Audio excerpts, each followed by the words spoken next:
article actually gave me the chills. This was from the Wall Street Journal, and it's about a mom who called the police on her son because she suspected that her son, who's 14 years old, was planning a school shooting or another mass shooting. And I want to read you just a little piece of this article. This is what they write at the Wall Street Journal. Even on the day that Elena Vasquez reported her 14-year-old son to police, the enormity of the decision hadn't fully hit her. She told an officer who came to her apartment that she believed her son would hurt people, likely at school. He had a growing obsession with guns and violence, and she had discovered him watching videos of school shootings. He'd been in trouble for making threats at school and bringing in a pocket knife. A teacher had overheard him telling his classmates how to construct pipe bombs. He'd had an angry outburst earlier that day, which was in September of 2019. The article goes, officers searched her son's bedroom where they found his journal, later detailed in an arrest warrant. He wrote of committing a massacre, calling it destiny. He made threats about killing his mother, her boyfriend, and students and staff at an Oklahoma City school where he once attended classes. He listed he would live or die. He wrote that he then would kill himself. Also, side note, interesting to note here, what are two of the factors, or what is one of the factors really, that we have discussed on this show as always being constant every time that there is a young person, especially a young man who commits an act of violence like a mass shooting, a broken family. So this article doesn't explicitly address that, but implicitly they tell us that this kid came from a broken family because he made threats about killing his mother, her boyfriend. Well, that means his parents are not a married mother and father, and they are not. They are not. The article goes on to say, police took her son to a hospital for a mental health evaluation after Ms. Vasquez, a 42-year-old call center manager, signed an emergency order deeming him a danger. Ms. Vasquez, the Wall Street Journal says, shivers at the thought of missing something in her son's case. Her son, she said, has spent much of his life in counseling since he started showing signs of emotional problems at age 3. She said he was hospitalized at 7 after trying to jump out of a moving car. More recently, she said, he has had angry blow-ups and punched holes in walls. He wanted a gun, Ms. Vasquez told police, but she refused to buy him one. Although he didn't have weapons to carry out an attack when she notified the police, she said she worried he might meet others who could help. And by the way, you'll notice the difference here between this woman and the parents of some of the other mass shooters that have committed their atrocities. Those parents have facilitated their children or their young adult children's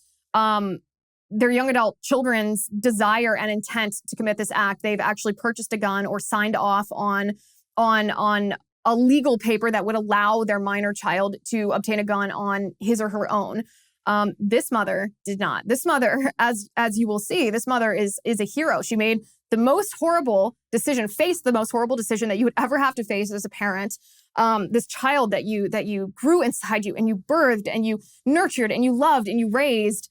Now you have to turn them into law enforcement for the good of themselves, for the good of your family and the good of the community. I can't imagine facing this, but this woman did. And she said her son, who is now back with his mother, said in an interview that at the time his journal was found, he was angry with his life, including poor progress in therapy, a tough childhood in poverty, a sense of being abandoned by his mother, and being bullied in school. He wasn't consistently taking medication for his mental health at the time, he said, and his paranoia was through the roof.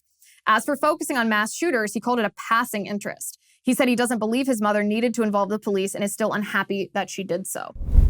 The journal found by police, detailed in the arrest warrant, contained depictions of violent scenes, such as people hiding under tables in a schoolroom to escape a shooter, a pledge to wreak more havoc than Oklahoma City bomber Timothy McVeigh, and an entry calling the anniversary of the Columbine School massacre a day of celebration.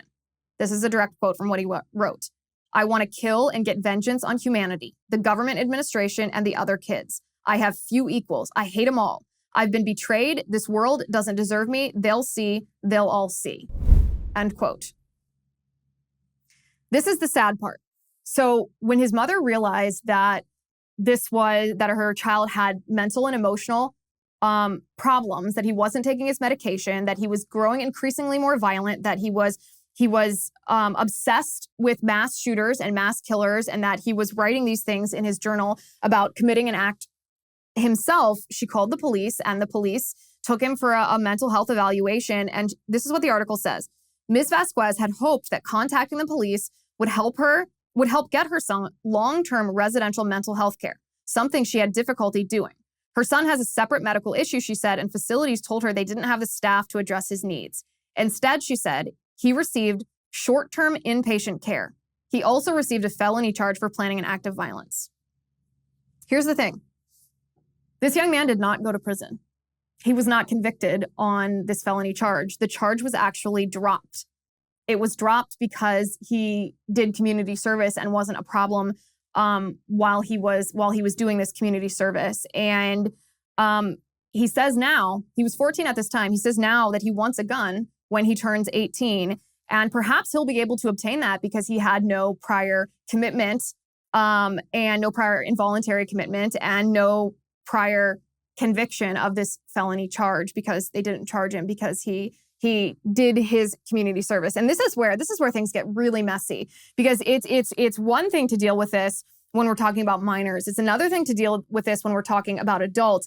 It's also part of this discussion that we've been having, and conservatives have had to play defense a little bit on the red flag discussion because the Democrats' definition of a red flag law obviously leaves due process in the dust and defines things that aren't actually a threat of violence as potentially being a threat of violence. Like if you are a Trump supporter, if you like guns, if you post pictures of yourself at the shooting range, they try to demonize anybody that they don't agree with or anybody who is a conservative or a Second Amendment supporter. You and I know that red flags aren't as the left defines them. The true red flags are anything from a broken family to use of violent video games to SSRIs to marijuana to animal abuse to social isolation. All of these different factors almost always exist in the background. Serious mental health issues exist, diagnosed or not. Sometimes the symptoms are just there. It hasn't officially been diagnosed. All of these factors are generally present in individuals that commit mass murder. And so the left's definition of red flags and the right's definition of red flags are very different. And so we have to add to this conversation about red flags. What do we do as a nation and a community when someone like this young man is likely to commit violence, who has a serious mental health issue, who is agitated and has outbursts, punching through the wall, who is trying to acquire a gun, who is obsessed with mass shooters, and who writes in his journal that he wants to commit a massacre? What do we do?